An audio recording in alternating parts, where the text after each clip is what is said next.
Hello, ladies and gentlemen, and welcome. I am Bearded McMagic. I will be your host tonight. It's good to be able to get some time together, just you and me chat in the form of Around the Halo, Season 2, Episode number 14. Thank you for joining us. It's going to be a blast. As per usual, we have the notifications off, so as much as we appreciate all the support while we are recording the show, it is not going to show up. But doesn't mean that the subs and bits and all the things that you guys give us isn't greatly appreciated. Why don't we quickly go around the Halo and meet everybody who is going to be involved in tonight's show. Hello, everyone. Hello.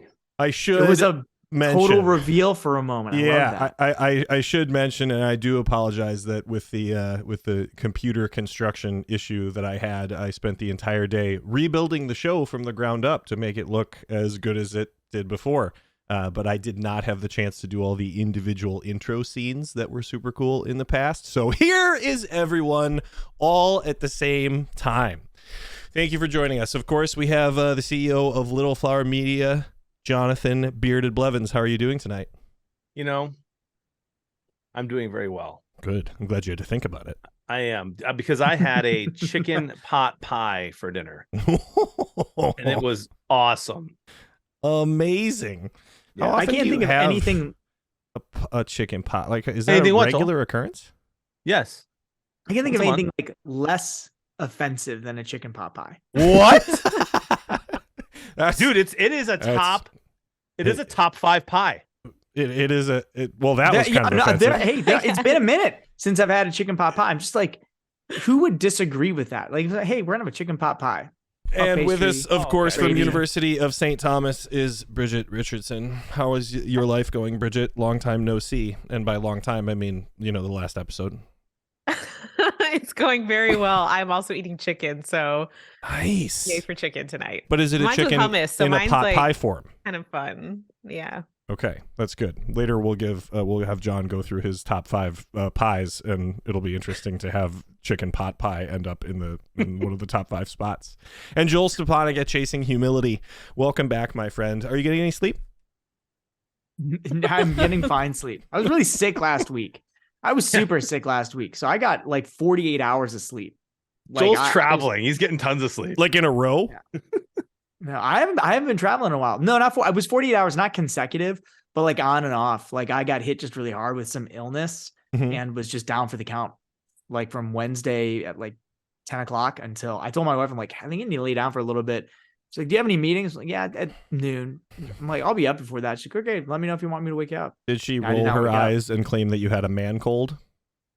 No, I don't often get sick. And so and it was validated. I had like 101, 102 degree fever. So I had okay. empirical Well, evidence. I mean, as long as you could prove that you were gotta ill, prove it. then that goes a long way in making it happen. Get that close enough to the light. Joel with the thermometer under his armpit for like 10 minutes. Putting it under a light bulb to make sure that it spikes the way that it's supposed to. You have to. a 200 degree fever. Yeah, that's too bad. Your brain is going to explode. And Matt Reiswig from NET Ministries, welcome back. Thank you. I'm so glad to be here. I think that I and all of the chat wants to know, what are you going to eat tonight to win the show? Well, before we started talking about chicken, I thought there was going to be no food talk tonight, which was the stipulation for me coming back on the show. Right. Because I barely recovered from eating the ice cream cone full of ranch dressing. So yeah, no, that was chicken for me. That was tonight. an aggressive move, and I can just say that after that happened, I'm glad that you're still with us, because that is a possible gastrointestinal, shot that people don't recover from. Yeah, I had to see 3 or 4 doctors just for them to, take care of things for me. But I'm good. I'm glad good. you pulled through. I'm glad you pulled through. We were all thanks. praying for you. It was probably one of those things where it was really interesting as a conversational starter. What happened to your friend? Well, there was a ranch ice cream cone. That's how all good stories start. Took it too far. Yep. All right. So we're going to go around the Halo, see if we can get this thing started for tonight. Hey, look at that. That scene worked. I am so excited. I just want to say hi to Joel's mom. Boom. And hi to Joel's mom. She is a national treasure. Let's get started with our first topic for the evening, Catholic Undercover. FBI documents seem to reveal an intentional effort to target traditional Catholic churches. The FBI memo, which is now withdrawn, identifies some traditional Catholics as potential religious extremists and domestic terrorists. The memo suggests agents reach out to and become involved in Catholic parishes to learn more about religious extremism. Jonathan, what do you think about this? If this were any other religious denomination, would we sort of be okay with it? Or is this a step too far? You know, when I first heard the story, I thought, this is crazy. What are we getting ourselves into? People who were telling me about it in the chat were like, John, what do you think about this? And I hadn't looked into it yet, but my initial reaction was, this is bad. Of course, it wouldn't be okay if other religious denominations did this. It would make, national news often. And then I got to thinking, this is awesome.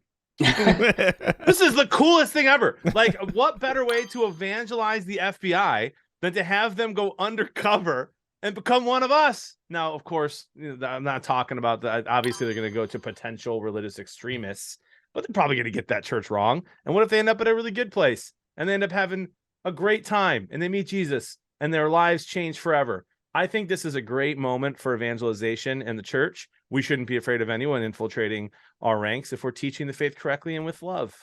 I like that. That's a fair idea. Well, yeah, why not come amongst us and, get to know us a little bit before you decide that we're all crazy? Yeah, undercover stuff is awesome. But I can't rule it out. Bridget, does this hint at an anti-Catholic sentiment or anti-religious sentiment, or is it neither and, just a sort of government organization trying to do its job? I don't think it's either one. Like, I love Jonathan's take. It's a very Bridget take. I'm very proud of you. Very Bridget I was take. bursting because I feel like those words are like spilling out of my mouth too. But no, I don't think it's anti-Catholic. I think that they infiltrate everything. Like, they're everywhere. We don't know where they are. They're in all the churches. So I don't think it's anti any religious group, but I say bring it. Why not? Sure, why not? And potentially, I can only imagine that if somebody attends, mass with us and they aren't all about the things that are involved, that there would be a pretty quick burnout. I mean, it seems like an interesting thing to get paid as an agent to go to a bunch of masses on Sundays and Saturday night and be like, this is what I'm doing with my job, really. Kind of a fascinating element. This was a good one, Joel. What common Catholic group in a parish do you think is most likely to be investigated? And as a follow-up, what do you think perhaps drew this kind of attention in this regard? Here's the thing. I think if there were to be a group that were to be investigated, one would think it'd be like, the Knights of Columbus, something like that. They've got swords that they walk around with. They have uniforms. They have meetings that are like kind of secret, but they're not so secret. I don't think so. I think if the FBI was going to investigate a group, hear me out here, it would be like the Women's Knitting Club, because that group of people knows everything that's happening at the parish. So they wouldn't be investigating that group per se. But I think that's the place to get embedded in, to get all the scuttle on what's going on, what's Father doing, who said what groups are, who's got involved in some shady business. I think those ladies, they talk. And that's where you go if you want to get the information. So I think they infiltrate that group, and then they learn everything that they would possibly want to know and so much more about the parish life. Women's Knitting Club. Yeah. But not because they're doing something wrong. Those sweet ladies, they're fine. Yeah, I think that's fair, but I think we could also agree that there's a chance that is the group of rabble rousers at a lot of parishes. You can't rule it out either. That's the thing. Yep. I mean, you could wind up hitting pay dirt. Yeah, they could just be in the right spot. Matt, what do you think here? Is if you were to take this situation and drop in any other religious group, do you think that there would be more blowback, that people would be up in arms about potential, anti-religious sentiment? Yeah, I think there's a lot of different Christian groups that, would make it a really big deal and possibly blow this out of proportion. But I think as Catholics, like Jonathan said, we're going to have a lot of fun with it. Like, I know when I'm at Mass this Sunday, like, they said they're not doing it anymore, but I will be looking around the church trying to figure out which ones are the FBI agents.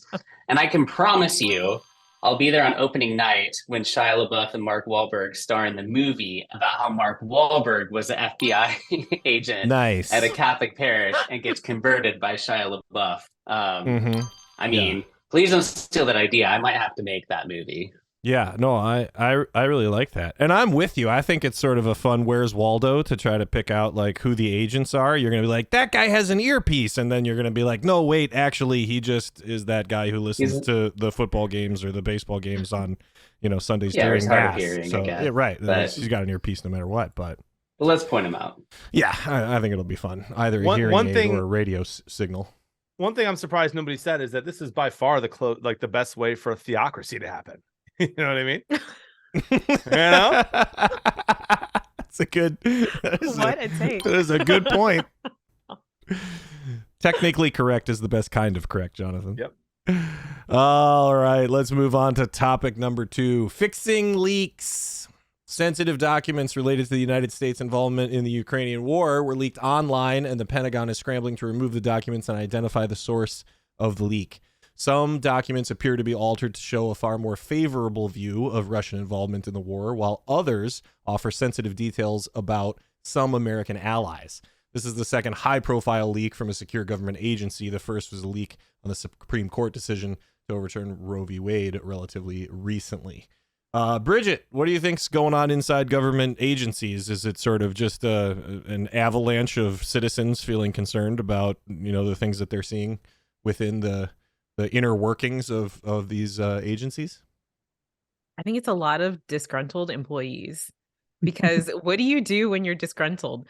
You take it to the man, and you do whatever you can to take it to the man. And I think there's a lot of people working in government agencies, and these are like digital geniuses. I mean, we're training people, these digital geniuses, to work on these digital things. And if they're mad, they're going to do digital things that nobody else understands. So they're leaking stuff. So I just think that they need to do more to keep their employees happy. Like, how's the vacation time? Like, are there mental health breaks? Are there check-ins with your boss? Things like that. Like, we really need to get back to the basics in the government. I would agree with you. Mental health breaks in government agencies. So your whole job's a mental health break. Yeah, and I do think I think you're kind of right that like there is an element that I think probably some people feel responsibility based on what they're seeing if they really feel like it's wrong, and then there's probably an element of people that are like, hey, you know what? I'm going to stick it to you by making sure everyone knows about your failures, so to speak. I don't know if you want to live in Leavenworth because of it, but it is a possibility.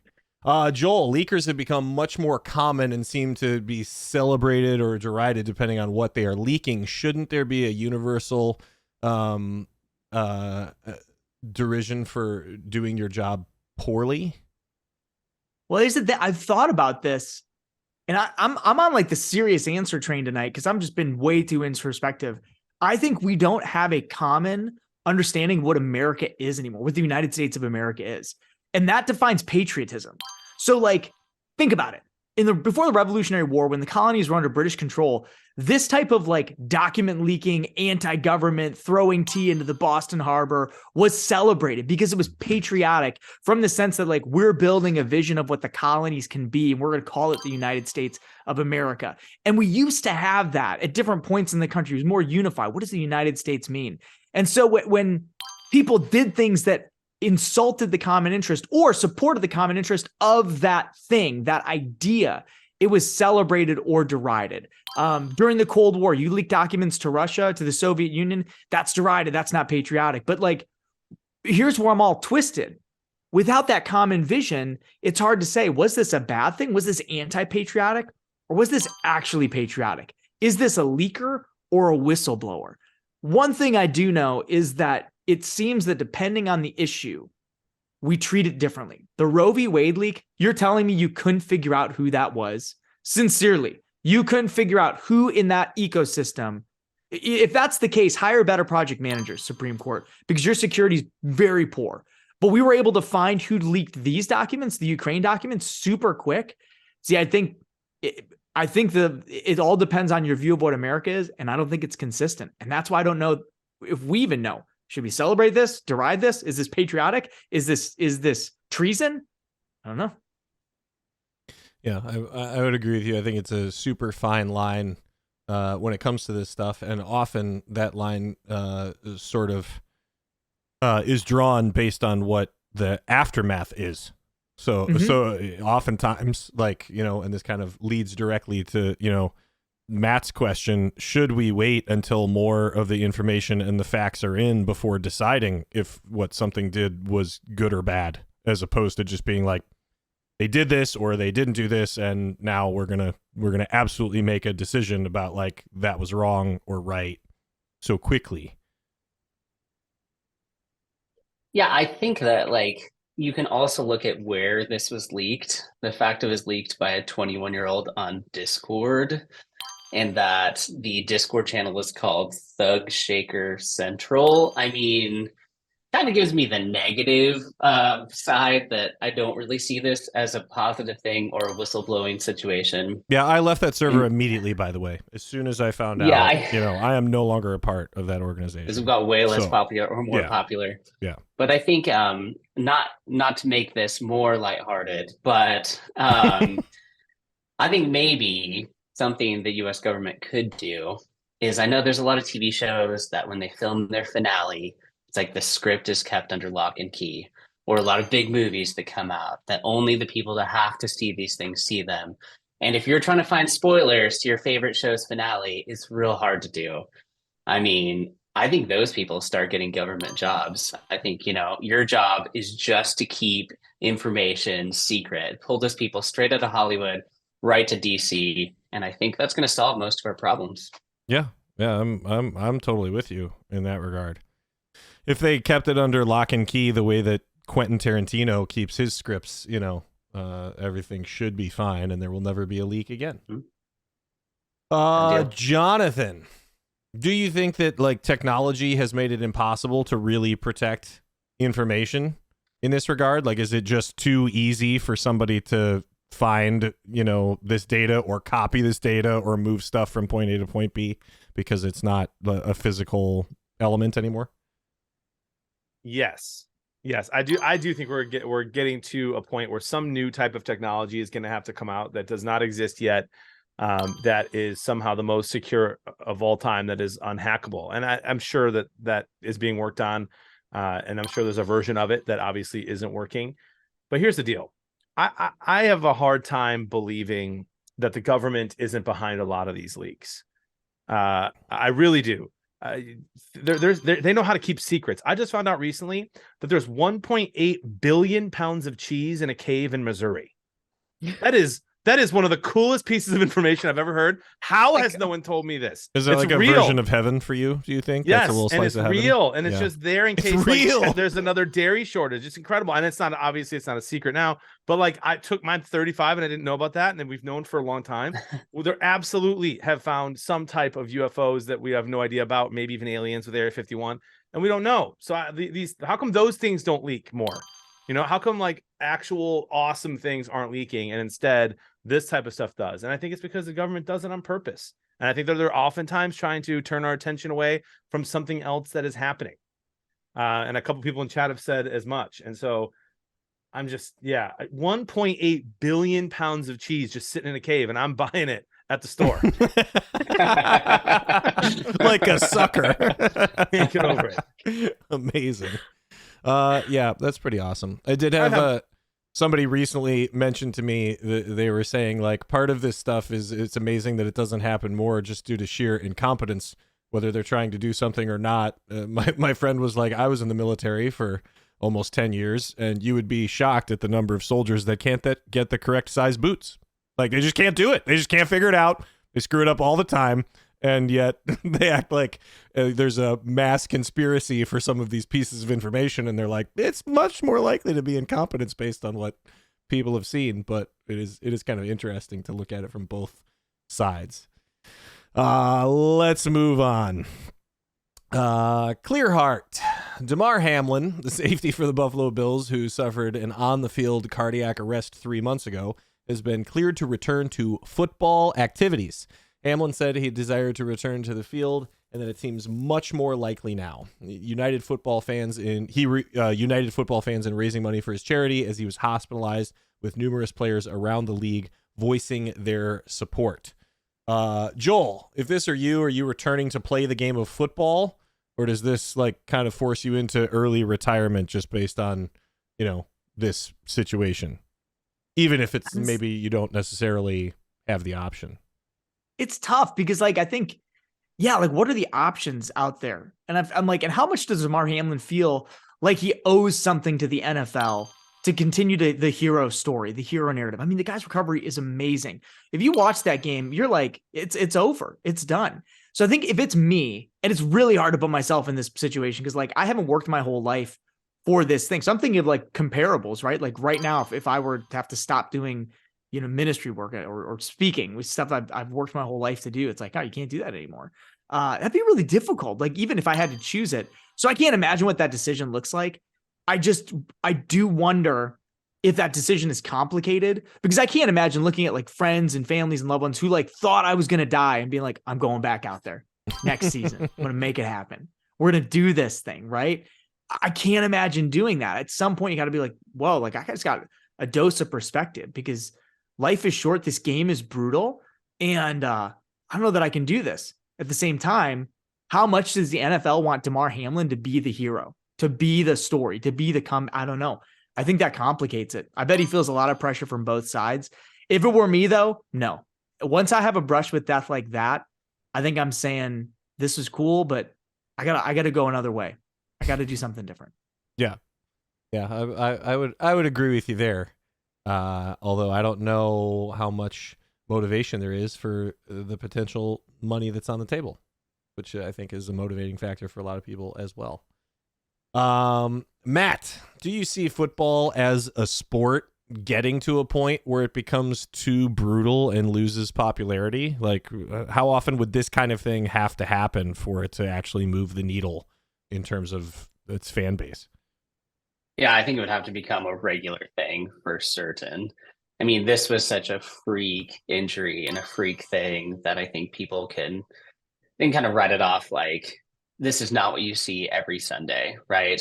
I remember I was at the SEEK conference and I had heard, I was in an Uber and I heard what had happened.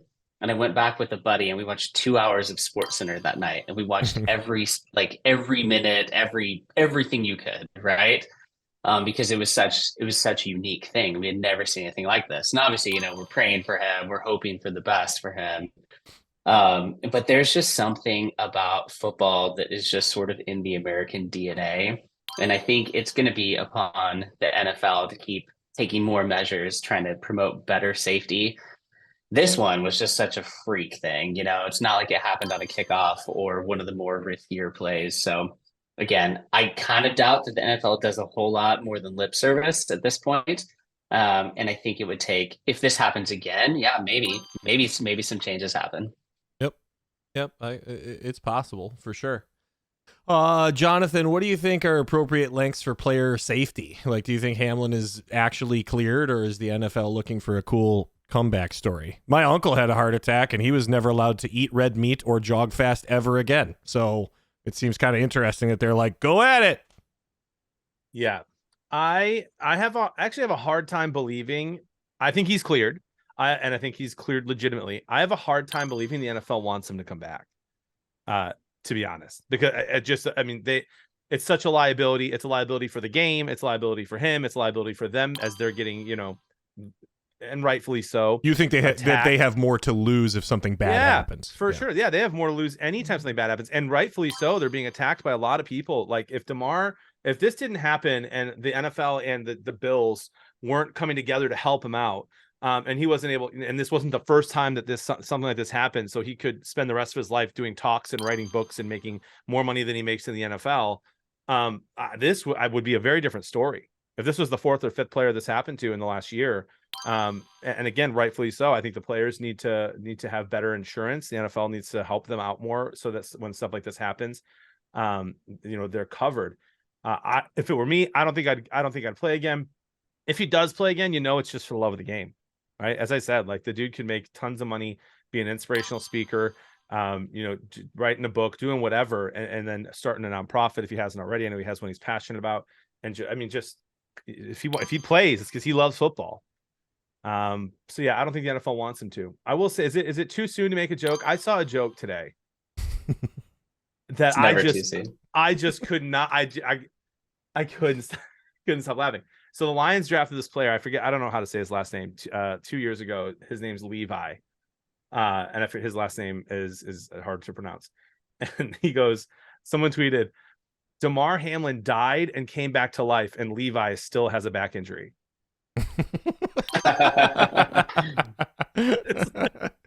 It is. Insert Will Fuller or any other NFL player who just is like not playing because their fingers hurt still. Yep. I digress. That's a good one. I'm with you on that one. As a person who's had a back injury for a couple of years, I also am irritated that someone can die and come back to life before I can get fixed. What's the deal with that? For sure. I'm also questioning medical care. Bridget, do you think there's something admirable about somebody in this situation who wants to come back for the love of the game, provided that that's the purest version of what's actually happening, right? That he's going to get back on the horse and make it happen because it's just what he loves to do. I think there's something admirable about it, because it's why we watch all the sports movies that we love, right? Why the hero always triumphs in those movies, and we want them to do it for the most purest form of doing it, right? If he's doing it for the love of the game, because like he's so easy to root for then, right? Like you want him to do well, you want his team, well, I never want the Bills to do well, but you want him to do well. So you just get so excited for his story. So I think it's totally like something that you can feel good about. All the other stuff with his medical condition, and it's at play for everybody, right, in the NFL. So it's just a part of it. But kudos to him if this is what he wants to do and it's what he thinks is his like call in life. He has an incredible platform and he's already used it for good. If he continues to do that, then by all means, Godspeed. Yeah, the script really does kind of write itself, don't you think? I mean, at this point in the world of feel-good sports movies where someone is in a car accident and then they have to work their way back in to be able to play the game that they love or participate in some activity, we're totally with it. We're 2 hours in a theater, and we're having a lot of discussion about it in real life, although it could be because it's in real life. It's just worth mentioning. Let's move on to our next topic. The wrong place. 2 young people have been shot for arriving at the wrong house this past week in 2 bizarre instances. Kaylin Gillis, 20, was shot and killed in upstate New York after turning around in a driveway after getting lost with some friends. Prior to her death, Ralph Jarl, 16, was shot through the glass door, through the glass of a door when he arrived at the wrong house and was subsequently shot. Jarl is recovering from his injuries. He was shot in Missouri, one of several states with the stand your ground laws that permit the protection of property with a firearm. Police have indicated that there was a racial component to the assault on Jarl. Both attackers have been charged. Matt, we're going to start with you on this. This, among many other events, have kind of renewed calls for gun control or gun restriction. Would stricter laws prevent these kinds of incidents, or are we sort of past that point as a society? Yeah, I don't know. I mean, if I'm being fully honest, I think I've lost a lot of hope in this area. I mean, I think the point where a gunman could go into an elementary school and kill small children, like if that doesn't motivate us as a country to make decisions, to make complete sweeping changes in this area, then I don't know what else will. I mean, they seemingly random, crazy, one-off stories, but it's just almost numbing that it's just like, like that's what happened this week. Next week, I'm sure there's gonna be a couple other stories of crazy things that happen. And yeah, I just don't know what it is. What is it that's going to make us change as a country? And I honestly feel like the younger generations, I feel like Gen Z, like really this is something that they really want to push for. And you see them walking out of schools and doing different things. But it's like, if it hasn't happened by now, like what is it? What's going to be that incident that makes it happen? Right. Yeah, I agree with you. It sort of seems like we've been given all the catalysts that we're going to be given in order for something to take place. What that is, I don't know, but it certainly, there's no shortage of instances where things have happened that are force people to think about it. Jonathan, these instances are bizarre situations. Is this a reflection of where mental health of people is at right now? I mean, it sort of seems like it's getting progressively worse, and is this sort of an indicator of that? Yeah, we were talking before the show about that, and I go back and forth. I think it's, I think it's very obvious that mental health is a massive unchecked issue in America, right? We're not enough resources, not enough affordable resources, not enough people knowing where they can go, and not enough people who are living with people who have mental illness, not enough resources for them to figure out how to help the person that is struggling.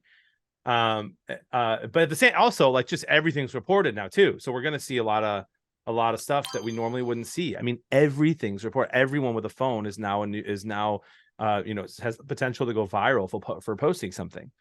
It's wild. So that is just very disheartening for me.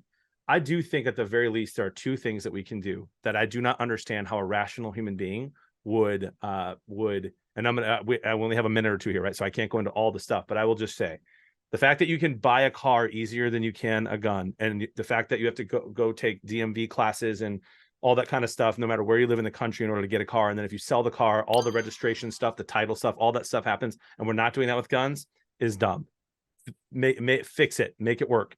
That's number one. And number two, the red flag laws. Like, I know they're not perfect. I know that the people who really earn and have the right to have their guns are worried that somebody who doesn't like them could just say, hey, this person's psycho and have their guns taken away. I get that. Fine. So what do? You spend billions or trillions of dollars to make sure that this is a priority, because that's how important it is. So there has to be a whole organization that's job is to, if somebody gets called, and my neighbor gets called because he's a mental illness and I'm worried about him having guns, that there's a proper investigation done on those, and if there's reason to be worried, those guns are taken away. Because most of the national reported shootings we've been seeing in the last 5 years, they were on the FBI's radar, or they were called, the police were called days beforehand, or they were reported multiple times.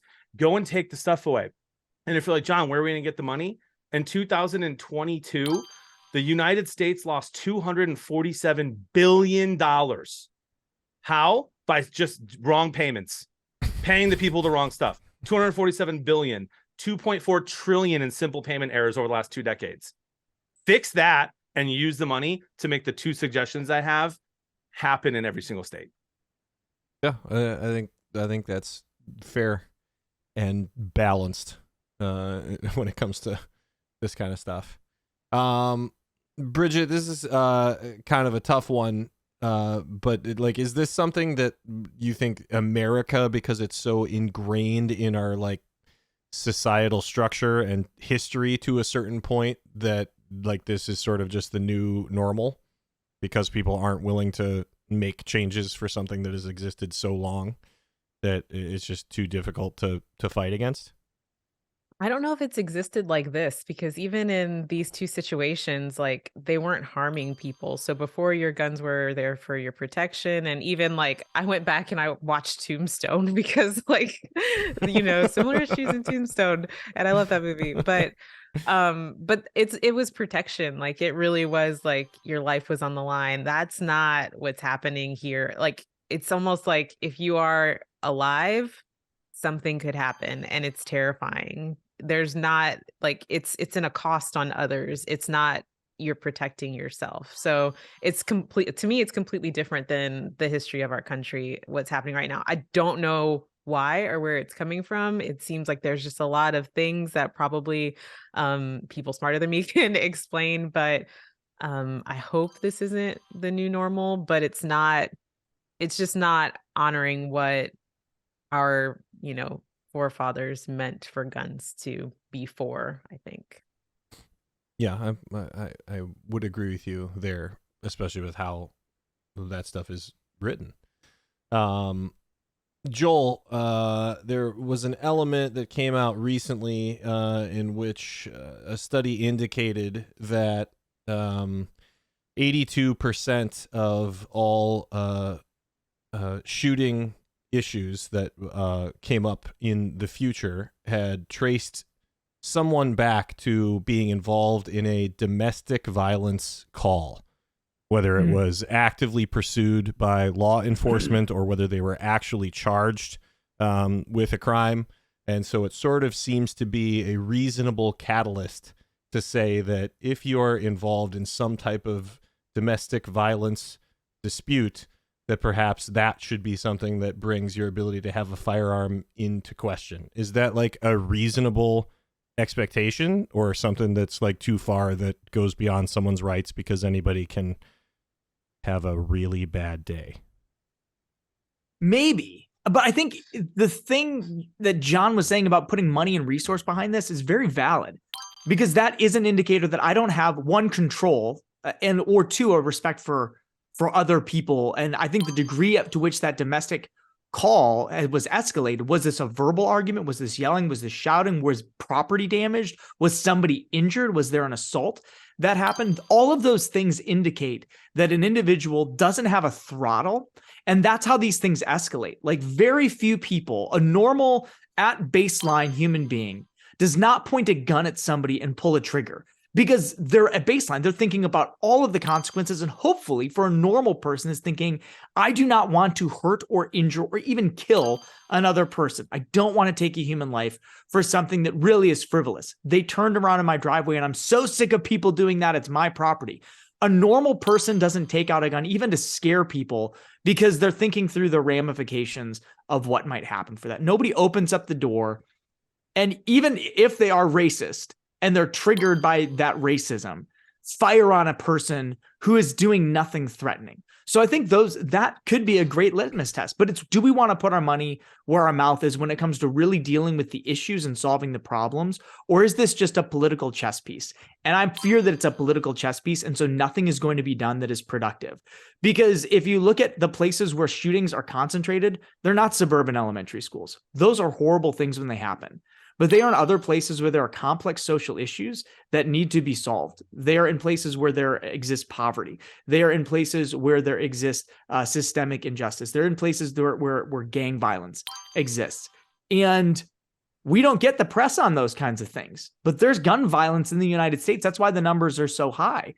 It's not, all of those shootings aren't from somebody walking into a mall. Those things happen and they're tragic, but there's tragedies happening every single day. But where are the chips? They're in these big national tragedies that affect voter blocks. And I think that's really unfair, because there are issues we have to tackle. But instead of putting the time and money there, we're using this as sort of the bait to get people to vote, to get people back in office. And then we're not getting solutions, we're getting rhetoric. And that's not going to move us forward. Yeah. Yeah, I would agree with you there. And I just want to mention this briefly because it got brought up in a recent discussion that I thought was worth mentioning on such a big topic. One of the things that we've sort of lost is a community element, like even within our own neighborhoods. And I think that there is a responsibility of, you know, as a citizen, but also as a member of your community, to like try to get to know people and reach out, you know, in ways that, you know, people may or may not be struggling. Maybe you're not the person that's, you know, designed to help everyone, but there is, you know, a community element there where people did at a certain point know that no one was attacking their house because those are the neighbors' kids that live 2, you know, blocks away, and people sort of recognize each other instead of sort of keeping their blinders on about what they're doing and their heads down in their phones all the time. So I just sort of think that there is an element to that that's getting lost, that is probably causing more issues in some of these types of areas, because there's such a disconnect even within people that live 3 doors down from you that you never see and are suddenly afraid of because there's no connection there. So anyway, just a brief thought. All right, let's move on to our final topic of the evening, the Sabbath and the Mailman. I like this one. The U.S. Supreme Court will hear the case of Gerald Groff, a former postal worker who was disciplined for failing to report to work on Sunday. Groff had previously offered to pick up other shifts during the week to avoid Sunday work, but when the post office began delivering Amazon packages on Sundays, the postmaster no longer granted the exception. Groff is claiming that the requirement to work is violating his right to attend worship, and there is no other way to attend his evangelical Christian services. Back to you, starting off on this one, Jonathan. Is this a a true religious freedom fight, or is it a farce that's based on not wanting to come in on one day of the week? I think most Americans, and I would probably even venture to say most Christian Americans, are not taking the Sabbath and are not taking that as a day of rest when they probably should. And I think that we absolutely have that right to do so. So yeah, I think he has a case here for sure. I think it's important to take a day of rest. I have not in like the last 2 weeks, and I can tell. Normally I'm very good about Sunday. From 6 a.m. until 7 p.m. It's just me and the family resting, mass, good meals together, and then at sunset, which technically is the next day liturgically, I get to work at 7 p.m. and do custom lobbies. If I was forced to work during the day, yeah, there's a problem with that. I think it extends further. I feel like, at least at special events like Good Friday, which is what we just had right before Easter. I was under the impression that everyone was allowed to say, hey, I'm leaving my job for 2 hours because I'm going to mass. And it seems like there's companies now that aren't letting people do that. My mom was like, hey, I don't know if I can do that or not. I haven't asked my company, but I don't think it's not a holiday. And I'm like, why? You should just be able to take those 2 hours. Especially, and I'll end with this, especially when all these companies now are like, oh, you don't feel like going to work today? Just take a mental health day.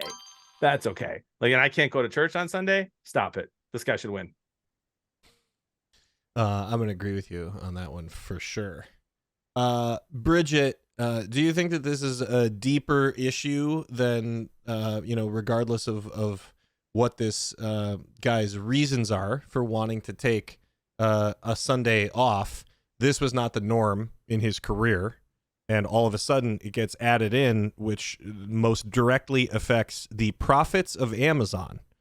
Like, should he really have a responsibility to be like, yeah, I better make sure these packages get there so that you guys can report another record quarter? Like what if he just wants to take the day off because he loves football, and like that has always been the standard of that job? So are you asking, is it better if he likes football? Like, I'm just asking, like, my real question is, like, as a service provider to a larger organization, like the catalyst for it is Amazon needing its packages delivered on Sunday. Is a person within, as an employee of a delivery company, like, should they have the right to say, like, that's not my thing, and you can find somebody else to do it without fear of retribution, in that? And, like, it kind of seems like they move the goalposts on him, if that makes sense. You know what I mean? Yeah, they totally did. And unfortunately, they will find someone else to do the job. And you can totally leave that job if they move the goalpost and it doesn't meet your standards anymore. You're well within your right to find another job.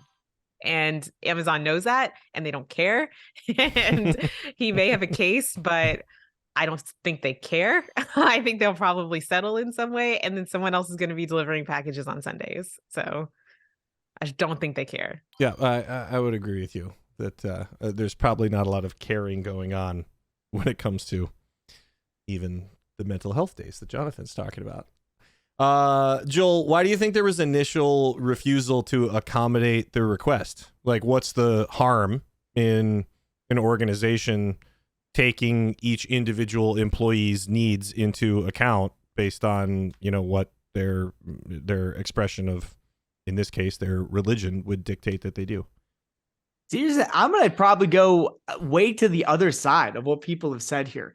I don't know that it was wrong for him to be asked, and I don't know that this is a good case to bring before the Supreme Court because it's going to set precedent. It's not like a lawsuit. What's decided here could impact rulings later on, and I don't think that this is solid enough for a couple of reasons. I don't know that the post office was out of line. Their business practices changed. They took on Amazon. The U.S. Post Office has not been doing well, so they're making business decisions. And said this before, it's a common quote that the purpose of business is to make money. That's what they're trying to do. And the purpose of the post office is just to stay alive at this point. But this guy, here's why I think the case is weak. he was an evangelical Christian. There's not a requirement necessarily to go to church. The other factors I'd look at is how many services are offered through the day. Is there another church that you could go to fulfill this responsibility? It's different than if he would be Catholic or another order, a religion that would have requirements, or if he was Muslim and there were some requirements for his faith that needed to be upheld, like accommodations for prayer during the day, where it's like, no, this is a part of what I'm supposed to do. So for Catholics, we're looking at this like, oh, this isn't good because we have a requirement and obligation to go to mass on Sunday. That's not the same across other Christian denominations. So yeah, it stinks he's got to come in some Sundays. Is it every Sunday? Yeah, that kind of stinks, I guess. But that's the right of the employer. And if you can't get an accommodation for that, then you find another job or you have to walk somewhere else. But I think the lack of strength here is in, one, how many services were there in a day? Were there other places you could go to church? And three, that religious tradition doesn't necessarily require you to be in church on Sunday. You could just as easily say, stream a service, watch it online, read your Bible. And those would all be very, very good things that you could do. I think he's going to lose, and I think it's going to set a dangerous precedent that is actually going to harm religious freedom and other folks that have valid exemptions that they will need. I think that this was just trying to make a point, and I think it's going to fail. Yeah, I mean, it's certainly possible that it does. Matt, what do you think here? Like in the world of religious freedoms, you cannot make an employee adhere to a company dress code policy if it violates their, religious beliefs in order to something that they need to be wearing in some capacity. And that, I feel like that's been pretty well protected thus far. So how far apart do you think a situation is like this, where, is this guy sort of a hero for sticking to his convictions, for being like, well, this is what my religion says to do, and my pastor tells me that Sunday is for the Sabbath, and I'm not supposed to be working, and I'm not supposed to be making anybody else work as part of my belief here? Yeah, I think maybe one ironic thing with that statement is that the pastor is certainly working on Sunday, and the people that work at the church are working on Sunday. But I think apart from that, I think we just have to remember we live in a post-Christian society, that I really don't think that businesses of any kind are really looking to help Christians in any way. And in fact, I would guess that most religious sort of freedom type policies and procedures that exist are more for PR sake than anything else.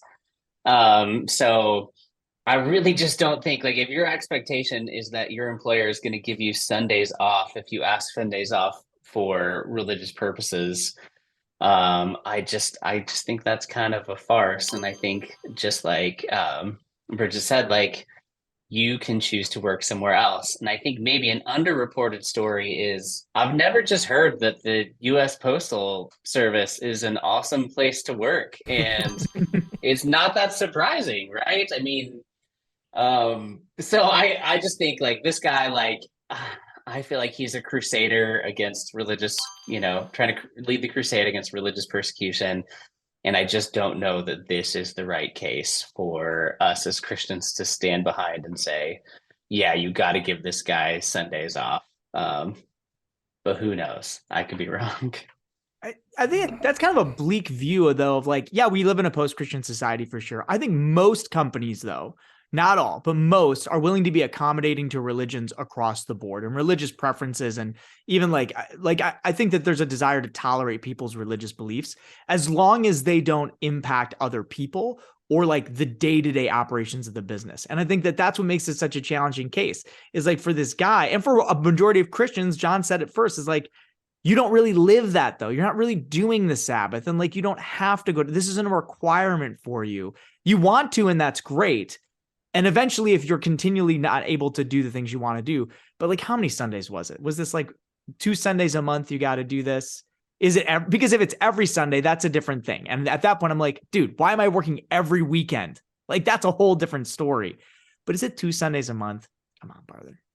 I think I'll go darker than that real quick and state that almost every company and organization is weighing what it would cost to have what a settlement would look like based on what the situation is and how many waves it's going to generate in the news cycle. And that's I think that McClure, I think that's what companies are supposed to do. I think we have this view. This is like, again, I'm getting bleak. Right. But our view of companies is like they have to be these good organizations. I think they need to be ethical, but their job is the bottom line. Right. How does it affect money? Right. Like, and I think the irritation there is that a different religious group that might have more power in the discussion is then granted what they might say that they need in order to adhere to their religion, while someone who is just middle of the road Christian is not. And so I think that the sort of the divisive nature of that discussion, again, I know we've got a lot of stuff going on in chat too. There's nothing inherently moral about capitalism, right? Like without us as humans imposing our morality on how these economic systems work, they will all go awry. Like you could, like, there's plenty of stuff that is legal and makes money that is not about taking care of people. So it's just sort of like, I think that's sort of the core of the argument is to say, like, well, if we're comparing these things, we get really low on the list before anybody cares what a Christian says about keeping Sunday holy. And so it kind of becomes like a very interesting dynamic when you're like, yeah, it could set a very bad precedent, and the precedent is going to be Catholics and Christians are the ones that are totally okay to take shots at and walk all over. Yeah, that's why I think it's a bad case. Yeah, I would agree with you. I think it's a bad case in that regard for sure. But I do think that it's it doesn't matter what happens with this case or what precedent is set, because all we have to do if we don't want to work on Sundays is say that we don't feel safe. We don't feel like where we work is a safe space on Sundays, right? Just on Sunday. Well, I'm saying, I'm serious. Every day of the week. Yeah, no. So many corporations, maybe it's a topic for next time, but so many big corporations are literally, they're having trainings all the time about this, man. Like, it's crazy. Yep. Is it a safe space? If not for you, you can just stay home today. Not on Sunday. I'll do that on Sunday. I feel oppressed on Sunday. Yep. Only. So triggered. Or just all right, work for Chick-fil-A. Congratulations to John and Joel, who are tied. In order to decide this tiebreaker, we are going to give our top 3 favorite pies, as we discussed earlier, and that ranking will determine who wins this game. Jonathan, you get to go first because you've obviously thought about it. Number 1, pumpkin pie. Mm-hmm. Number 2, apple pie. Number 3, chicken pot pie. This is going to be tough to beat, Joel. Good luck. God, I feel like Joel could answer anything and beat that. This is 100%. Oh man, that's fantastic. Banana cream pie because it's fun, it's light, it fits a multitude of occasions. Key lime pie because it's tangy and zesty. And then for the final one, I'm actually gonna go with shepherd's pie, which is not a pie at all, but is delicious as a savory entry in our options. That's amazing. I appreciate you, Joel, and everything that you represent. My favorite is pumpkin pie, and I just can't leave that off the list. So I have to give it to Jonathan. Wow. You didn't know that. It's not your fault. It's just how the cookie crumbles, or in this case, the variety of shepherd's pies. That's fair. Good stuff, you guys. Thanks, everybody. Tonight, Jonathan now gets 30 seconds to discuss, promote, or rant about anything he would like. Totally unfiltered. Go for it, Jonathan. I would like to take this time to highlight a couple of my favorite partnerships here at Little Flower Media. The first, the University of St. Thomas in Houston, who's doing awesome things, particularly in the Catholic university world of innovation and really just trying to change the way it's done. And NET Ministries, where Matt is from, Bridget, obviously with UST. We're very excited to be partnered with NET. I'm so pumped that knowing just that some people in the community are for sure probably going to be giving a year of their life to serve over at NET. And I'm excited to see what God does with these partnerships. Normally, I would have cut you off because the rules are unflinchingly rigid, but this is the time I give you an extra 5 seconds. What a blessing. About our great partnerships. All right, everybody, you should stick around because Jonathan has some games going tonight with another one of our partners in crime, Midnight Energy. Correct? Yeah, I made the mistake of having some of that during this. Oh, that's rough. It's. I normally cut my caffeine off at 4, so it's called Midnight Energy because that is the minimum amount of time that you will be awake. So it's going to be a tough night. Yeah. Congratulations, everybody. Thank you for joining us. We appreciate you. Next week we will be live again with Pardon the Intercession. And that is probably the next time that Joel and I will see you on stream, but otherwise stick around, and Jonathan is going to go live immediately after this. Thank you for joining us.